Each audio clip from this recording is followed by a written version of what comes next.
EMS episode. Epilepsy. Brought to you by Socal EMS. Edwin. Shane. First, we got our BSI scene safe. And how do we know BSI is the scene safe? We're going to go over through Penman. Oh, hello everyone. On today's Socal EMS episode, we will be covering epilepsy. Introduction to epilepsy, pathophysiology, etiology of epilepsy, treatments for epilepsy, and end it with our conclusions. Enjoy the show. Now, an introduction to epilepsy. As epilepsy is basically defined as a chronic brain disorder characterized by recurring unprovoked seizures. Seizures, on the other hand, are defined as a burst of uncontrolled electrical activity between the brain cells, which are also called neurons or nerve cells, that causes abnormalities in your muscle tone or movements, which can be stiffness, twitching, or just limpness. The origins of epilepsy may date back to prehistoric Paleolithic times, according to the medical journal. The word epilepsy derives from the ancient Greek meaning of to seize, possess, or afflict. Fun fact, society back then would believe seizures were demonic possessions. Epilepsy. The modern medical era, though, of epilepsy began during the mid-1800s. During that era, there were two English neurologists by the names of John Hewlings Jackson and Sir Williams Richard Gower. John Hewlings Jackson, though, defined a seizure as an occasional and excessive and disorderly discharge of nerve tissue on muscles. Till this day, his definition is still being used to describe seizures. In order to classify epilepsy, we have to determine two things: the seizure occurring and what part of the brain is being affected. Most epilepsies have the same signs and symptoms shown by convulsions and seizures. According to the CDC's data that was provided in 2019, epilepsy is a very common disease in North America, with 3.4 million people with epilepsy nationwide. Now, as a class, let's take a moment. Let's play a little game, Funtivity. What is the second most common neurological disorder among human beings? Now take your time. This is a hard one. Now, if you answered epilepsy, then you are correct. Epilepsy is the second most common serious neurological disorder in human beings. That is after stroke. Epilepsy is not a joke, Jim. Millions of families suffer every year. Remember that 1 in every 100 individuals worldwide suffer from epilepsy. According to the American Academy of Pediatrics, epilepsy is the most common childhood brain disorder worldwide. About 2/3 of the children with epilepsy outgrow their seizures by the time they're adolescents. Most common seizures in children are febrile seizures, as we know. Alright guys, now we're going to talk about anatomy and physiology of epilepsy. So, first things first, we're going to talk about the neuron. This neuron, you have a lot of neurons inside your body, right? We all know that. I like to think of a neuron as like a cannon, alright? So you got your fuses right here. When you light your fuse, it lights the black powder inside of it, right? And it launches a cannonball out. It's the same thing with your neuron.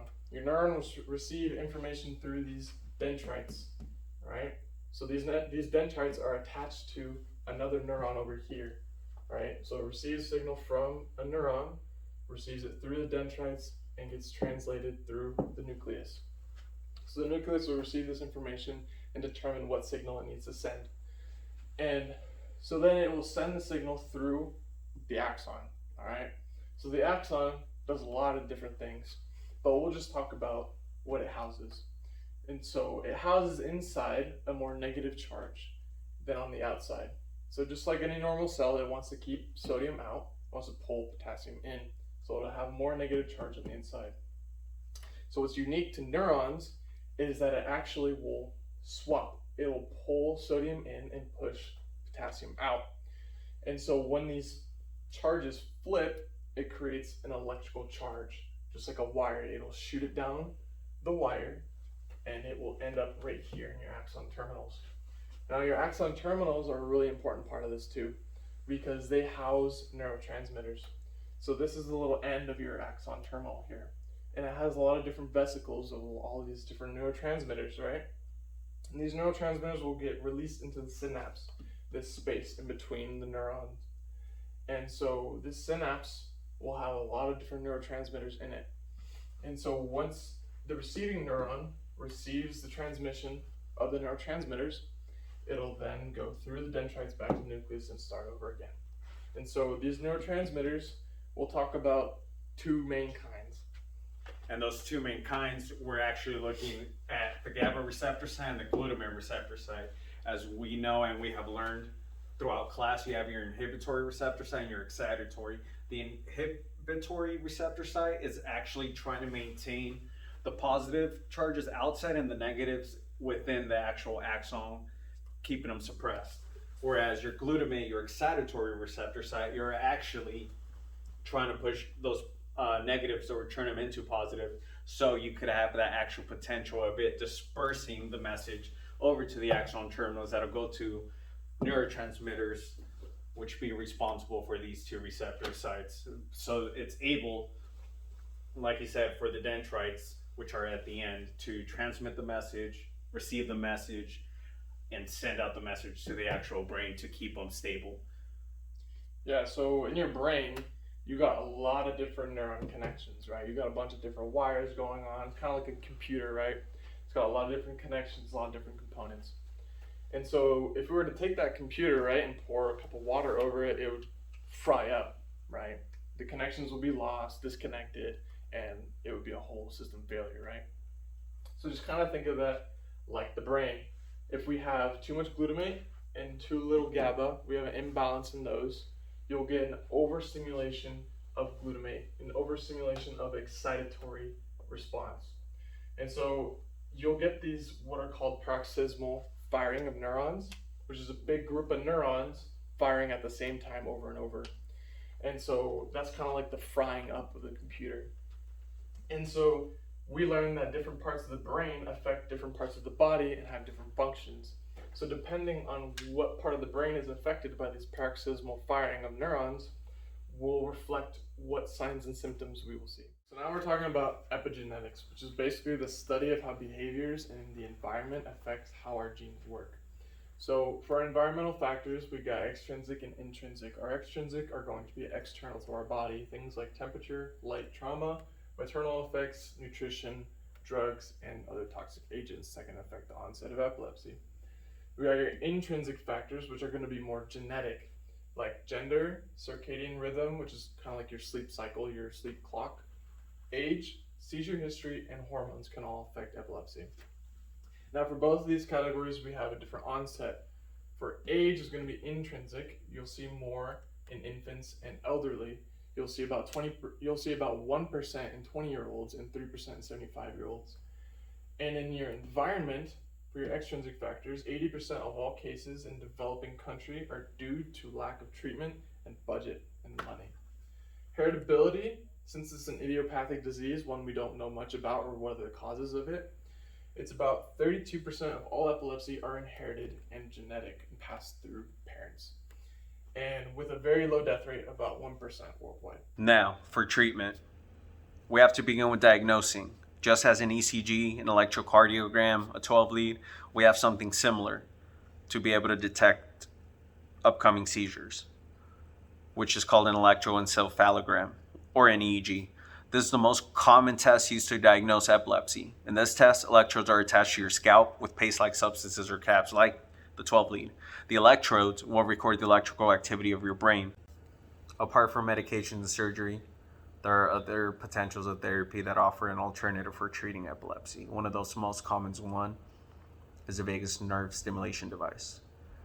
And the doctor's implant a device called a vagus nerve stimulator underneath the skin of your chest, similar to a heart pacemaker. Wires from the stimulator are connected to the vagus nerve in your neck.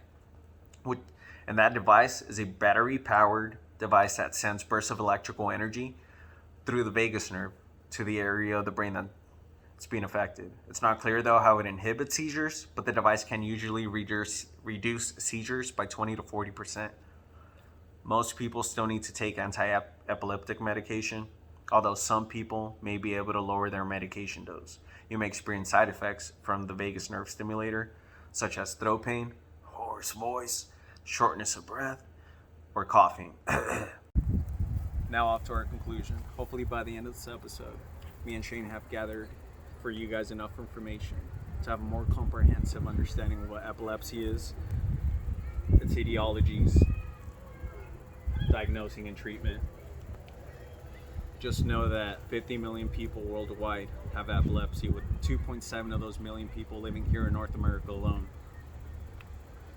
It is up to us as trained individuals to further educate the public, because they have either a lack of resources, lack of understanding. On behalf of Edwin and Shane and Southern California Training Institute Productions, we'd like to say thank you, good luck out there, and have a wonderful day. Did you want to come over here closer to this side then? You know what? If we come across somebody with no arms or legs, do we bother resuscitating them?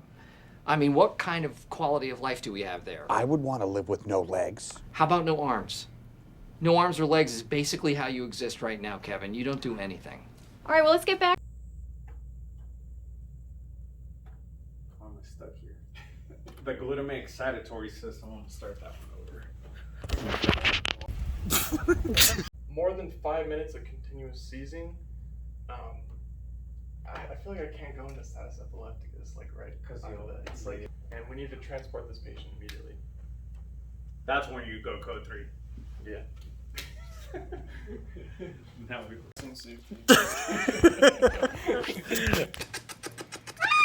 Oh my God. Ready? Oh my God.